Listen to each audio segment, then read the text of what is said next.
Assalamualaikum warahmatullahi wabarakatuh. Salam Om Swastiastu, Namo Buddhaya. Selamat sore para pemirsa Dr. Unair TV. Kembali lagi dalam sesi Dr. Unair TV edisi Dokter Edukasi. Pada sore hari ini kita akan kembali lagi berbincang-bincang mengenai seputar dunia kesehatan bagi para pemirsa Dr. Unair TV. Jadi untuk teman-teman yang belum tahu apa itu Dr. Unair TV, Dr. Unair TV merupakan platform kesehatan dari Fakultas Kedokteran Universitas Airlangga dan juga Rumah Sakit Umum Daerah Dr. Sutomo. Kemudian yang Dr. Unair TV akan menyajikan informasi-informasi yang menarik mengenai dunia kesehatan kepada para pemirsa semua. Jadi untuk itu jangan lupa selalu ikuti channel YouTube kami dan juga Instagram kami di @drunair.tv dan juga @fk.unair. Baik, jadi izinkan saya di sini untuk memperkenalkan diri. Saya Lilo dari mahasiswa kedokteran angkatan 2022 yang pada sore hari ini akan menjadi moderator dalam talk show kita yang berjudul Hipertensi, Penyakit yang Sering Tidak Dirasakan. Baik, jadi pada sore hari ini saya tentunya tidak akan berbincang sendiri, namun di sini sudah ada narasumber kita yang sangat keren, yaitu Dr. Meiti Ardiana, spesialis jantung pembuluh darah konsultan, Vica FASCC. Baik, selamat sore Dr. Meiti. Halo, selamat sore.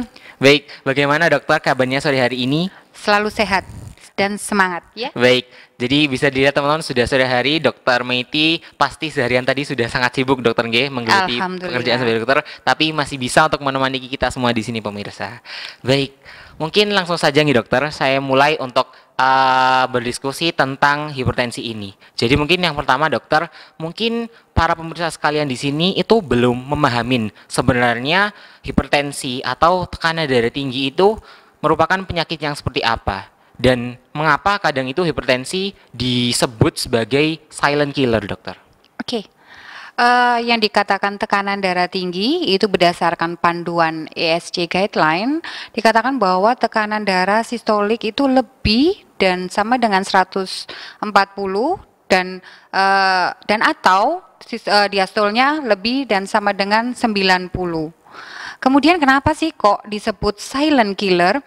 Karena kadang-kadang yang menderita hipertensi itu tidak merasa bahwa dia memiliki tekanan darah tinggi, tetapi sudah terjadi komplikasi antara lain seperti stroke, kemudian jantung koroner, itu yang menyebabkan bahwa hipertensi disebut sebagai silent killer. Oke, baik dokter. Jadi mungkin lanjut juga dokter, terkadang itu orang-orang yang kemudian menderita hipertensi itu tidak merasakan gejala atau kadang hipertensi ini itu gejalanya itu sering terabaikan. Iya, itu yang makanya kita harus waspada dan harus dilakukan paling tidak kita melakukan medical check up ya. Kalau sudah di atas usia 40 tahun, kita harus melakukan medical check up secara rutin, annual setiap tahunnya untuk kita mengetahui tekanan darah kita. Gitu. Baik. Kemudian hal-hal apa saja sih dok yang kemudian bisa menyebabkan kita menderita hipertensi? Ya, tentunya hipertensi itu ada dua, bisa disebabkan karena faktor genetik, ya, faktor keturunan, dan juga bisa disebabkan karena gaya hidup. Contoh, makanan kita yang tinggi garam. Kemudian juga kita sedentary, tidak pernah berolahraga. Kemudian gaya hidup kita minum alkohol, kemudian merokok, kurang istirahat, stres, itu adalah faktor yang menimbulkan tekanan darah tinggi. Dan secara genetik ada beberapa orang yang dan dengan ras tertentu itu memiliki faktor resiko untuk terjadinya hipertensi. Baik dokter, jadi tadi bisa diperhatikan ya teman-teman, kalau semisal ada beberapa gaya hidup yang kemudian menyebabkan seseorang itu terkena hipertensi. Kemudian dokter, ketika seseorang itu sudah terdiagnosis dengan hipertensi, apakah hipertensi ini tuh bisa diobati dan bisa dikembalikan ke dalam batas normal, dan kemudian cara-cara apa yang kemudian bisa mengobati hipertensi ini? Oke, Awal dokter untuk mendiagnosa hipertensi itu kita harus yakin bahwa pasien itu menderita hipertensi. Ya, karena kalau kita sudah mendiagnosa pasien itu hipertensi, dia akan mendapatkan terapi seumur hidup.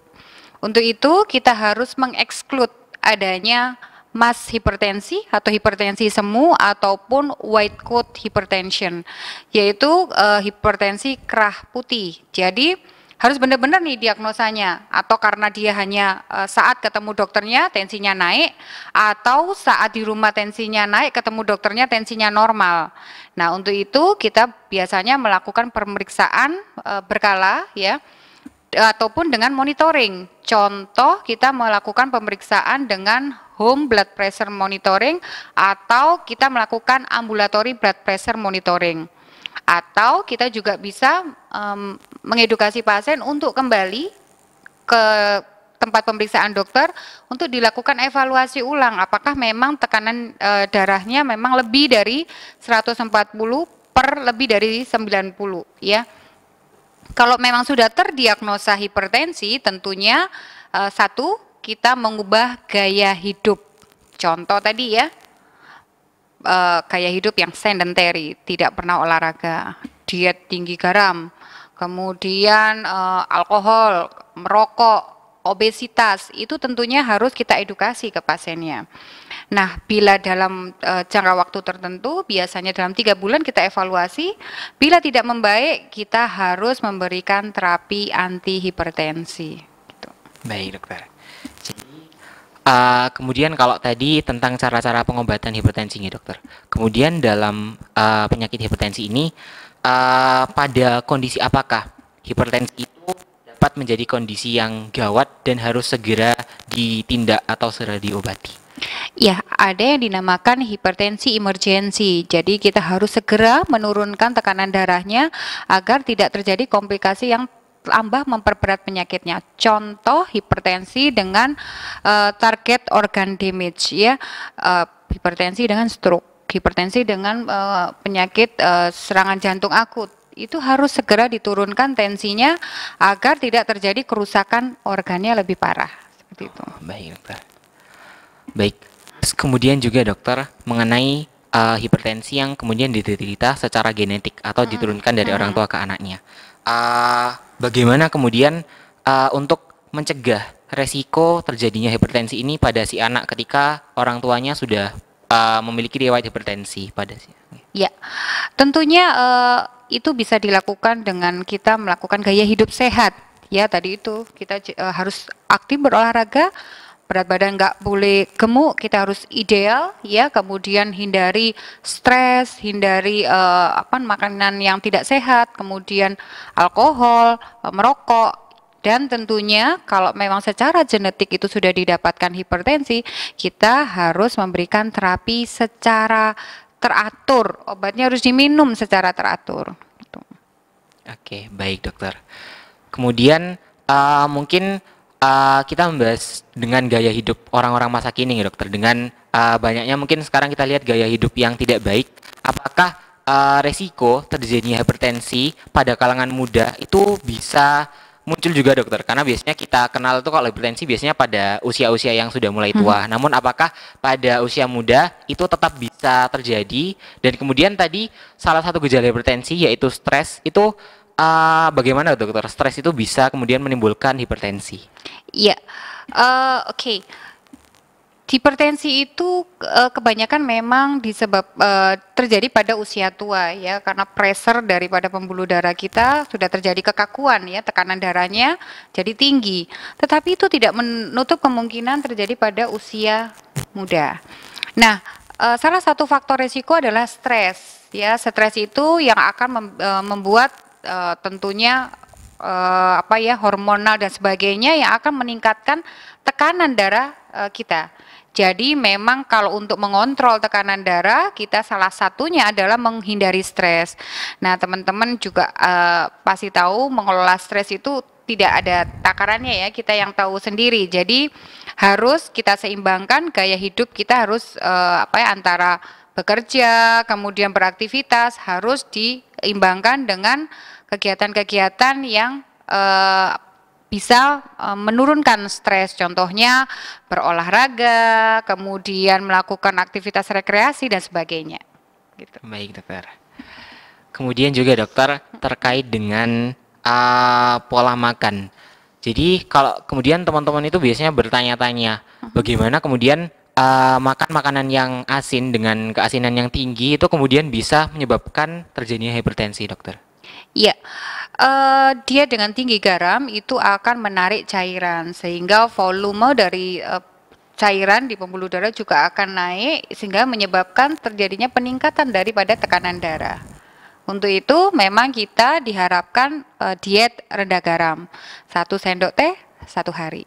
Oh baik. Gitu. Ya, jadi bisa diperhatikan ya teman-teman, kalau semisal ingin nih mencegah hipertensi dapat kita derita dalam usia yang muda, jadi bisa itu tadi ya dokter, bahwasannya tiap 1 hari hanya cukup untuk garam kita konsumsi hanya dalam 1 sendok teh.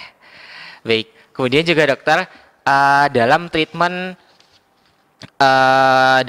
pengobatan hipertensi, apakah ada nih dokter salah satu pengobatan dengan olahraga, apakah ada regulasi-regulasi yang harus dilakukan ketika orang itu terkena hipertensi? Apakah ada olahraga-olahraga khusus yang harus dia lakukan atau ada batasan-batasan dalam dia melakukan olahraga, dokter? Ya, tentunya olahraga itu harusnya olahraga yang menyesuaikan dengan badannya ya.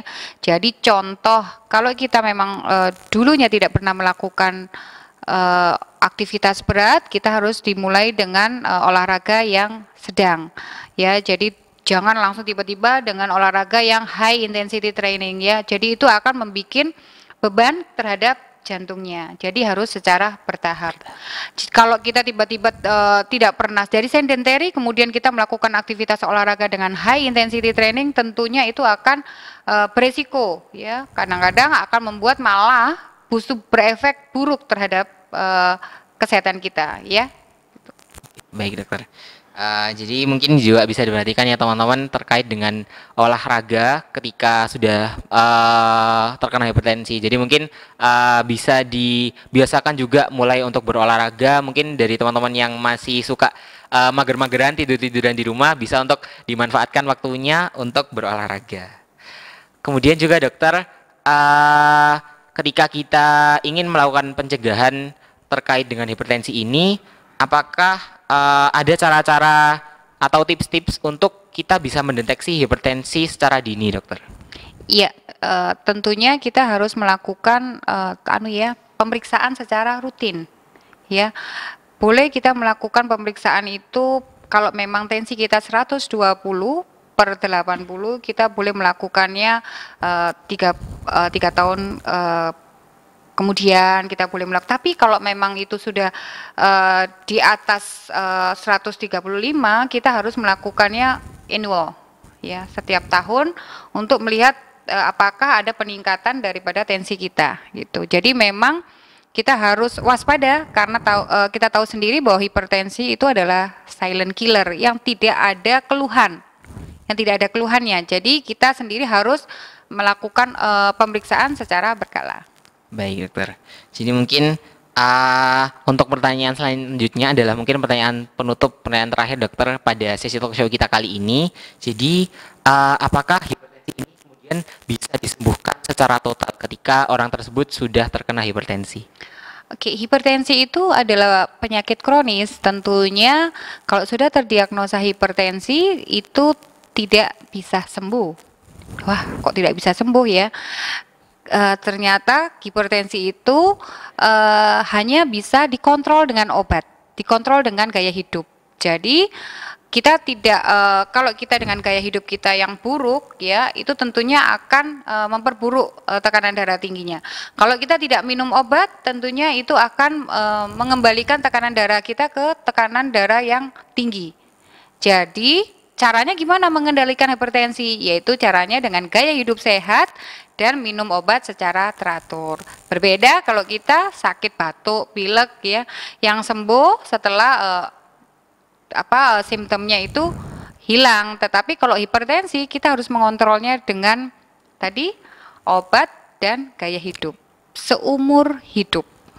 gitu. Oke, baik dokter. Jadi dengan pertanyaan penutup tadi bisa kita dapatkan banyak sekali insight ya teman-teman terkait bagaimana kita mungkin buat teman-teman yang masih muda bisa untuk melakukan deteksi dini, bisa untuk melakukan pencegahan mulai dari hal-hal yang simpel seperti mengatur pola makan, mengatur olahraga, sehingga kita tidak bisa menurunkan potensi kita terkena hipertensi pada masa nanti. Kemudian dokter mungkin sebelum kita tutup, mungkin dokter bisa untuk memberikan take home message nih dokter bagi para pemirsa Dokter Unair TV terkait dengan pembahasan hipertensi kita pada saat ini.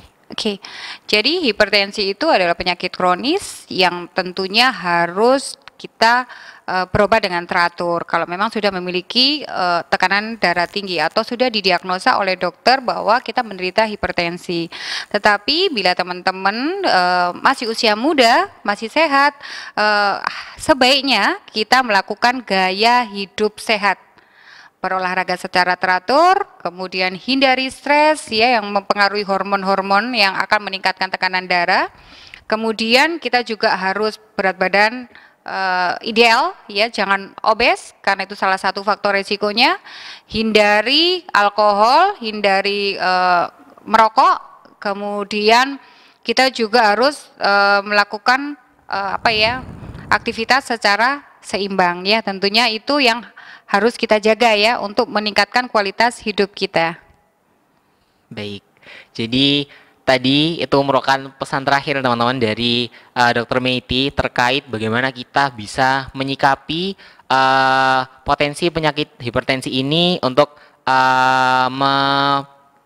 menjangkit tubuh kita. Jadi mungkin saya izin juga menyimpulkan dokter nggih terkait dengan talk show kita pada sore hari ini. Jadi tadi Dokter Meiti sudah menyebutkan banyak sekali tentang hipertensi teman-teman, dari mulai penjelasan bagaimana hipertensi atau mungkin yang lebih dikenal dengan tekanan darah tinggi merupakan kondisi di mana tekanan sistolik dan juga tekanan diastolik itu berada pada batas yang di atas batas normal. Kemudian juga tadi dapat kita perhatikan gejala-gejala hipertensi ini ketika itu bukanlah genetik atau yang diturunkan dari orang tua ke anaknya, bisa juga disebabkan oleh gaya hidup kita sendiri. Jadi dari mulai gaya hidup kita yang sedentary lifestyle, yang bermalas-malasan, kurang berolahraga, kemudian mengonsumsi makan-makanan yang kurang sehat, terkhusus dengan makanan yang memiliki kandungan garam yang tinggi, sehingga itu dapat meningkatkan resiko tekanan darah kita meninggi. Dan juga ketika kita sudah nih mulai merasakan gejala-gejala yang bisa berhubung kepada hipertensi, kita bisa untuk mencegahnya dengan gaya hidup yang sehat, dari mulai olahraga yang teratur, gaya hidup atau kesibukan yang teratur. Jadi walaupun terkadang mungkin kita sibuk, kita harus tetap meluangkan waktu kita untuk berolahraga, untuk menjaga pola makan agar tubuh kita tetap sehat, terhindar dari penyakit. Baik, mungkin pada sesi talk show kita kali ini akan segera berakhir. Terima kasih banyak matur nuwun sangat Dr. Meiti sudah menyempatkan waktunya pada hari ini untuk memberikan banyak manfaat dan insight terkait dengan hipertensi, sebuah penyakit yang kadang diabaikan. Baik, jangan lupa juga pemirsa Dokter Unair TV sekalian untuk selalu like dan juga subscribe pada channel YouTube kita. Jangan sampai ketinggalan pada video-video baru yang akan selalu muncul pada tiap pekannya. Dan kemudian jangan lupa juga untuk follow Instagram di @dokterunair.tv. Saya di sini Lilo sebagai moderator. Mohon maaf apabila terdapat salah kata pada sesi talk show ini. Kemudian kami ucapkan banyak-banyak terima kasih kepada para pemirsa sekalian dan sampai jumpa di episode Dokter Edukasi berikutnya. Wassalamualaikum warahmatullahi wabarakatuh.